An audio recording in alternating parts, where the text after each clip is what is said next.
Native people, Native culture, Native knowledge. Hi, I'm Jeannie Green, bringing you award-winning Heartbeat Alaska.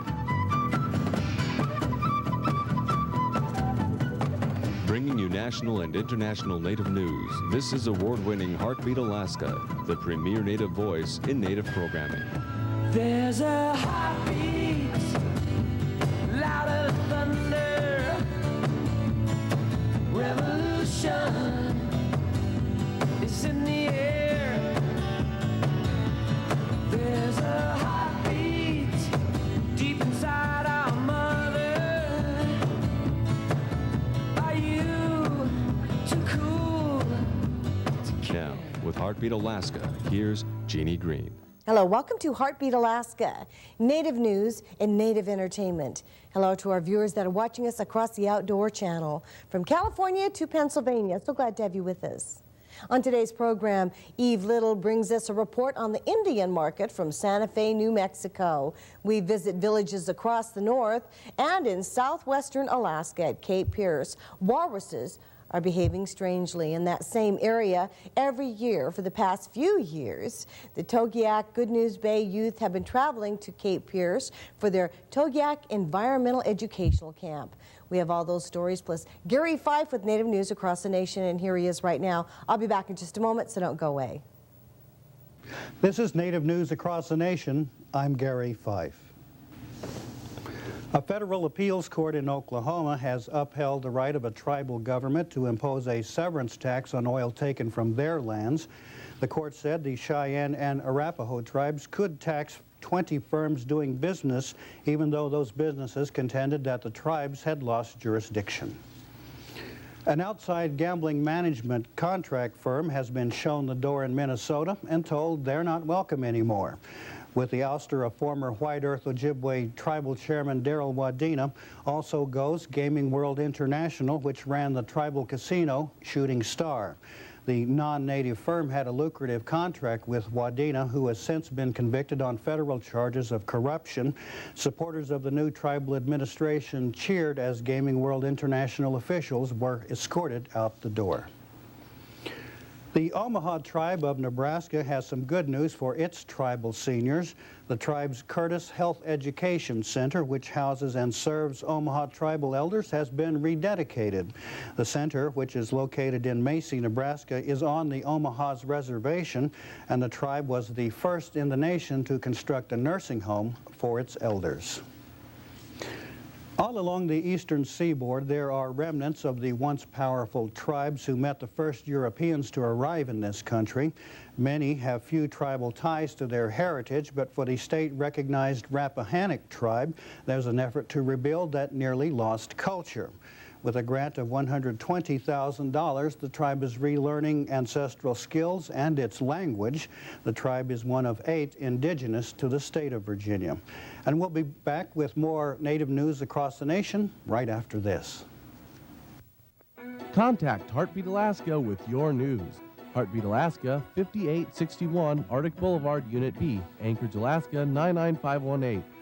That's Heartbeat Alaska, 5861 Arctic Boulevard, Unit B, Anchorage, Alaska, 99518. Or give us a call at 1-907-563-7440 or fax us at 1-907-563-9309. Heartbeat Alaska, your news is our news. It's been 25 years since the famous Turtle Museum opened up in Niagara Falls, New York, but it has never been a moneymaker, and that may be changing dramatically very soon. The Native American Center for the Living Arts is actually constructed in the shape of a giant snapping turtle, but the city almost evicted the center when it couldn't pay its bills, and officials say now they are talking to firms who want to change it from art to high-stakes bingo. The greatest crimes in Native America are those of assault and child sex abuse. That's according to an article in Indian Country Today. The newspaper quoted a report presented to the Oglala Lakota Tribal Council this summer. Federal officials cite a cloak of silence about such crimes in Native communities and say the increase in their statistics is due to more and more Native people stepping forward to report such crimes. The National Marrow Donor Program is again appealing to the Native American community for help. The national group says the numbers of Native Americans listed in their files as possible donors is much smaller than their percentage of the U.S. population. It means it's much harder for natives who need a bone marrow transplant to find a compatible donor. If you'd like more information on how to become a volunteer marrow donor, call 1-800-MARROW-2. And finally, a member of the Pomo tribe of California is nearing the end of his own particular and unique spiritual quest. News from Indian Country reports Ed LaRose, a minister for the Open Bible Church, is walking the route of the infamous Trail of Tears, carrying a 13-foot, 70-pound wooden cross. LaRose says he was called to make the walk, and he felt he was trying to bring reconciliation to the area and know the pain and suffering of the thousands of Cherokees who had to walk the trail and of those who perished. This is Native News Across the Nation. I'm Gary Fife, and back to Jeannie and more Heartbeat Alaska. Thank you so much, Gary. Gary Fife, by the way, in case you didn't know it, was one of the first print, radio, and television journalists for Native Americans. He's a groundbreaking journalist, having been in the business over 20 years, having won national awards and local awards. We're very glad to have him with us. Now, another journalist we're very proud of, her name is Eve Little. She reports from Santa Fe, New Mexico, on the Indian market in that area, an opportunity for Native Americans to show their work and sell it. One of the first events of the Indian market is giving the Sawaya Fellowships to 6 or 8 artists. These artists are juried by a panel of art professionals and professional artists, several of whom are previous recipients themselves. Fellows receive a monetary award to promote their artistic growth and are chosen for their technical skill, artistic merit, and innovations. The evening prior to the official opening of Santa Fe Indian Market is the awards preview. Preview provides the opportunity to view the many prize-winning artworks before they go on sale the next morning. Preview also gives those attending an opportunity to participate in the silent art auction donated by Indian market artists. This work includes a wide range of prices, allowing buyers to make purchases to benefit the Southwestern Association on Indian Arts. Every year, this event creates the busiest weekend for the city of Santa Fe, drawing 100,000 visitors to this city. In Santa Fe, New Mexico, I'm Eve Little for Heartbeat Alaska. Thank you, Eve Little. We look forward to your next report. Travel with me now back to Alaska, to Cape Peirce in southwestern Alaska, where walrus lately have been behaving quite oddly. They're climbing a cliff and falling to their death, a behavior never before witnessed by today's elders. The first incident happened in 1964. Nobody knows why they're falling. According to the Tundra Drums, people on Nelson Island said the walrus climbed the cliffs back in the 1800s, right before a terrible epidemic. Animals have been known to behave strangely before natural disasters as well, like howling or moving to high ground before an earthquake. The reasons may be simply a case of follow the leader, climbing high to get to the plants, then being pushed over the edge. Or maybe they are simply slipping on the grass. Whatever the reason, around 61 walruses have perished so far. Cape Peirce is a new area for walruses. They used to hang out there in the early 1900s, but stopped until 1985. The case of the falling walruses is a puzzling one. Biologists with the U.S. Fish and Wildlife Service are trying to understand why the walruses climb 500 to 1,000 yards uphill, then fall. They fall distances of 10 to 200 feet. Their massive girth and weight in the tons causes internal injuries leading to their death. Perhaps it's only an accident that is causing these falls. Whatever the reason, Native people are close to animals and will continue to watch and study. Like students from Good News Bay, Alaska, who attended the 1996 Cape Peirce Marine Science and Yupik Culture Camp. A camp formed to help students develop knowledge and skills to enhance and conserve seabird and marine mammal populations by combining information on their biology with Yupik knowledge and cultural traditions associated with these resources. About 10 students attended the camp for 10 days. Rough water and low tide in Nanvak Bay prevented landing there, so Sanger Lake was used instead. The first group was still making their way to camp when the second group arrived. The sunny skies were nice. However, they could have done without the 40-mile-per-hour crosswind on the 2-mile hike from Sanger Lake back to the camp.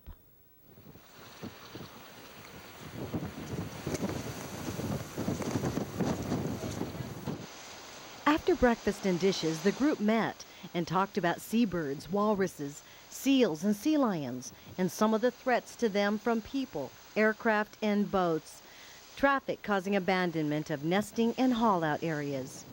An overview was presented of the unusual behavior of walruses using the Maggie Beach haul-out during September '94 and October 1995. After a talk on cliff safety, they got their gear together, packed a lunch, and headed to Maggie Beach and the trail leading to Cape Peirce Point. They made frequent stops to observe wildlife and plants, the geography of the area, points of interest, and to talk about the Bering Sea ecosystem. Along the way, they stopped near some mass burial sites from the time of the bow and arrow wars and discussed stories about past peoples and wildlife of the area.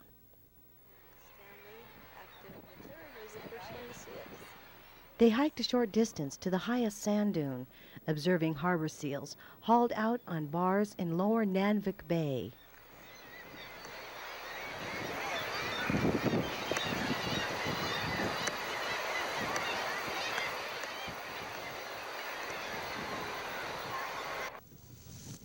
The Science and Culture Camp was also held last year when a group of students from Togiak, Alaska attended. Sharing Yupik knowledge, traditional science with Western science allows the students a unique opportunity, experiencing their environment, native plant use, survival skills, along with monitoring the ecosystem. Perhaps they'll help us better understand the world around us, like the falling walruses. While they fall, we suffer with them and can only wonder why, hoping someday we'll understand.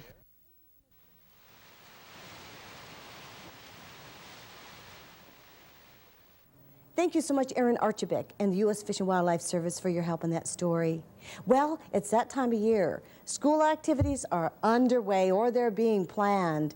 Throughout the past years, Heartbeat Alaska has aired stories from many villages across the north on their school activities. School events are important to us here. If you have some activities planned, please keep us in mind and we'll get your story on the air. Let's take a look now at some of the activities we've aired in the past. Kipnuk is a Yupik village located near the Bering Sea. In the wintertime, the only way to get around are in planes or snowmobiles, and of course in the summertime on boats. Here's the valve on. I'm going to turn the valve on right now. The valve is on, valve is off. See how? Vocational education instructor Brad Davis guided the students every step of the way. It took 25 students 6 months to build the plane. That was strictly classroom time, of course. According to Brad Davis, the plane has 25 hours on it already. The students really want to ride, but they have to wait until 40 hours are logged in the air.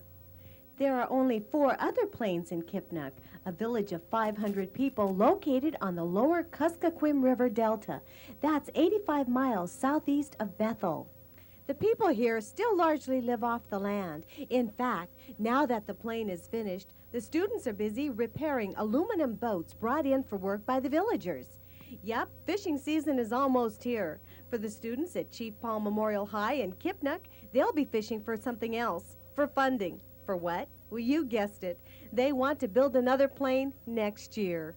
And the Experimental Aircraft Association now invited us to Oshkosh. We'll be their guests down there. They'll meet us with a writer and a photographer and take pictures of us, and our story will come out in Sport Aviation, their national publication. Are the students excited? Well, Tom Piakak, the aviation mechanic, sums it up. I saw the brochure and I'm pretty excited, like everyone else there. Never been to Wisconsin, so I'm excited. Hola, ¿cómo está, amigos? Would you like to Mexican hat dance with me? Or perhaps go to China? Or maybe you're just too busy crossing the room on your way to Hawaii. The students in Chefornak, Alaska, traveled the world compliments of the high school geography class, who sponsored a World's Fair for the whole school, kindergarten through 12th grade. Chefornak, Alaska is a Yupik village of 250 people located on the Kuskokwim Delta, 100 miles west of Bethel in the lower Kuskokwim School District, quite a ways from Mexico, or so it would seem.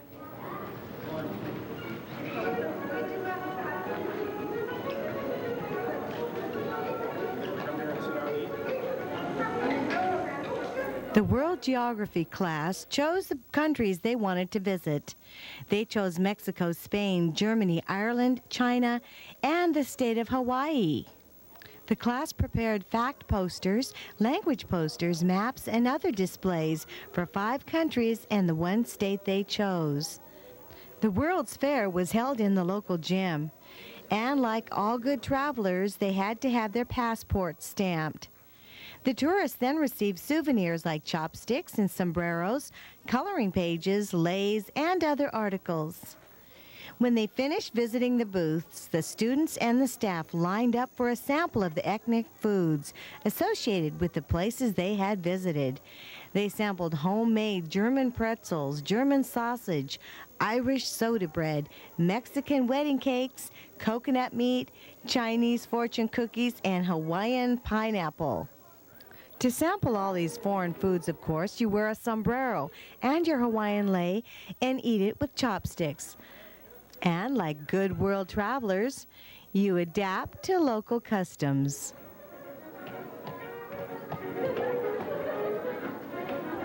We're going to make some agurak. How many of you have had agurak before? I do. Yeah. It's very good, isn't it? Have any of you ever picked berries? In Dillingham, Alaska, the parents were asking for more culture in the classroom, so the Head Start program decided to have a meal of caribou and agudak. Dillingham Head Start teachers Marie Bowers and Tina Rotzen decided that the students should not only eat the agudak and caribou, but should make it. First, they had the children role play berry picking, and then they took turns by adding the berries, which included salmon berries, blueberries, and strawberries, and then mixing it all together. The Aruvak dancers came and performed a traditional dance called Going on a Seal Hunt. Then the best part came, when the children ate the caribou ribs and agudak Eskimo ice cream for lunch. Wait, you shouldn't cook it hot. My mom's hot.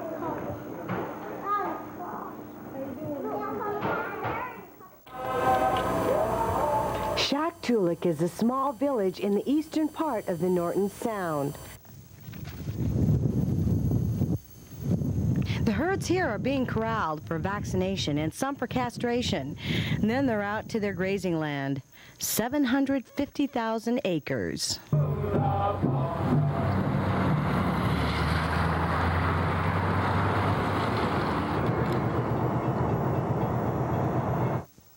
From reindeer horns to car horns, 2 students, the 8th grade class from Shaktoolik, Alaska, took a field trip to Anchorage. Teacher Carrie Tukuk and her husband Richard Tukuk traveled to Anchorage with the 2 students. Roy Panukchuk never had been to a city before. Harvey Sukiak used to live here. Roy was very excited, needless to say. He wanted to visit all the restaurants.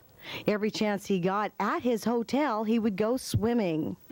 To the student from rural Alaska, everything seemed new and interesting, especially the education science display at Anchorage's Imaginarium.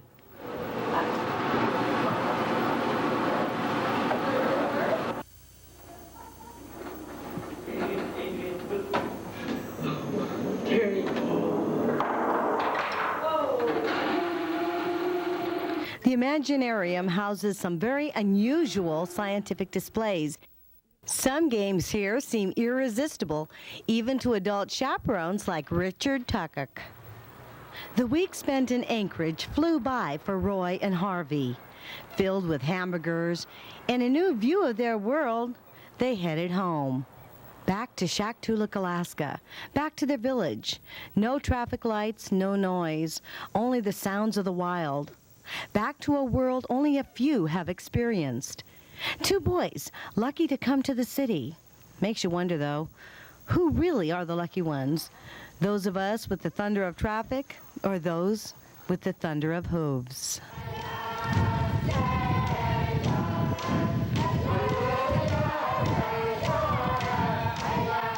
Heartbeat Alaska is looking forward to airing your school project. And teachers and principals, if you're watching right now, Heartbeat Alaska is now available on VHS. If you'd like to use it as an instructional tool in your class, we invite you to do so. Just give us a call. Area code 907-563-7440. Let's take some time out now for some good Native music, and I'll be back right after that.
David Foster. Nice to meet you. All right. Nice to meet you. Nice to meet you. On va les faire venir. Oh. Right, hey. Woo, plus fort. Come on.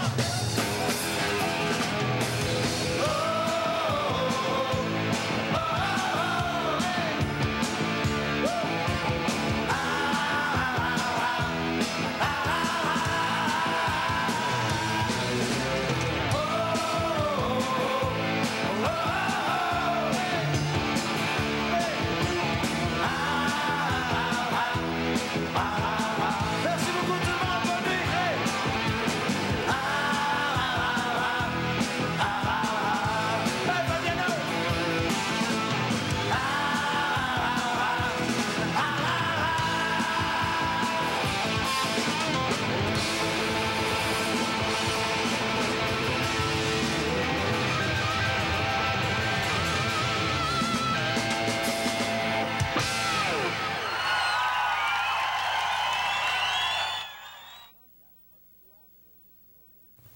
Contact Heartbeat Alaska with your news.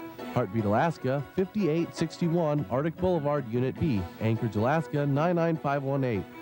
That's Heartbeat Alaska, 5861 Arctic Boulevard, Unit B, Anchorage, Alaska, 99518. Or give us a call at 1-907-563-7440 or fax us at 1-907-563-9309. Heartbeat Alaska, your news is our news. Thank you once again for joining us for Heartbeat Alaska Native News and Native Entertainment. Please remember, if you have video from an event that you've traveled to, if you have video from your tribe, from your reservation or your village, please contact us here at Heartbeat Alaska. Area code 907-563-7440, especially with school starting up. I'm sure there are many activities that are planned. Please include Heartbeat Alaska when you plan those activities. For all of us here, God bless you. Have a fabulous week. I'm Jeannie Green. See you next week on Heartbeat Alaska.